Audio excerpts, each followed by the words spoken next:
Spoštovane občanke, spoštovani občani, iskrene čestitke ob 1. maju, Mednarodnem dnevu dela.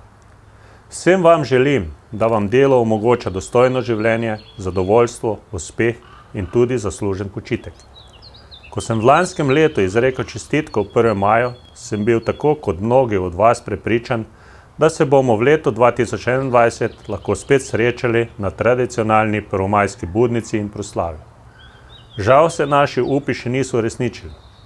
Upam, da bomo v prihodnjih mesecih dosegli dovolj visoko stopnjo precepljenosti in začeli postopoma oživljati vse dejavnosti ter druženja.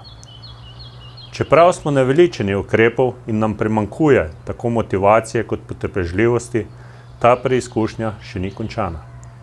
Kljub temu, da se zadeve počasi izboljšuje, je pomembno, da ohranimo zaščitno vedenje in upoštevamo ukrepe. Izredne razmere so nekaterim zaposlenim, predvsem vam v tako imenovani kritični infrastrukturi, prinesle še več dela pod težjimi pogoji, zato iskreno hvala vsem vam, ki v tem kriznem času opravljate delo, da je lahko naš vsakdan koliko toliko normalen. Hvala tudi vsem prostovoljcem, ki skrbite za to, da pride pomoč do tistih, ki so v stiski.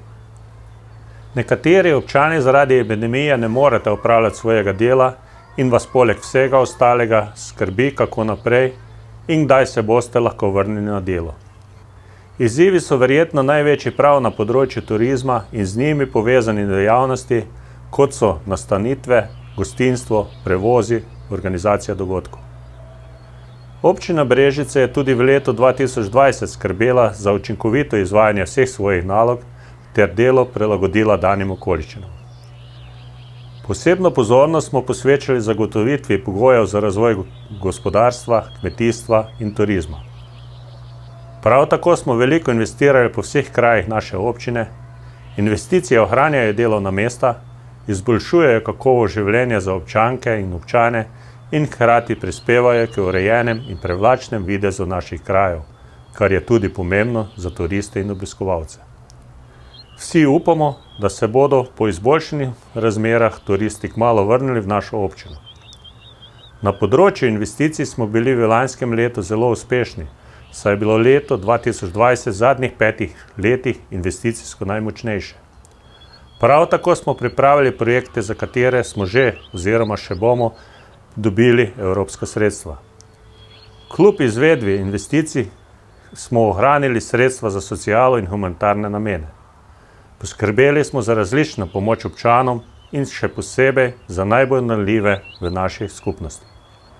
Ob tem smo uspeli zagotoviti tudi sredstva za delovanje programov naših društev.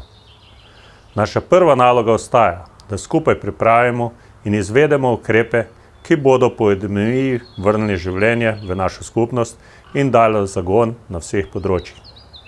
Predvsem je potrebno združiti vse moči za ohranitev delovnih mest, kar bo eden od večjih izzivov, ki nas čaka v prihodnosti. Spoštovane občanke, spoštovani občani, vsem želim, da se najprej zdravi vrnemo na delo, da ponovno zaživijo številne dejavnosti, ki oblikujejo naš vsakdan in da se kmalu srečamo tudi v živo. Verjamem, da bomo skupnimi močmi, konstruktivnim sodelovanjem, strpnostjo in medsebojnim razumevanjem uspeli premagati tudi izzive, ki jih prenaša epidemija. Živel 1. maj!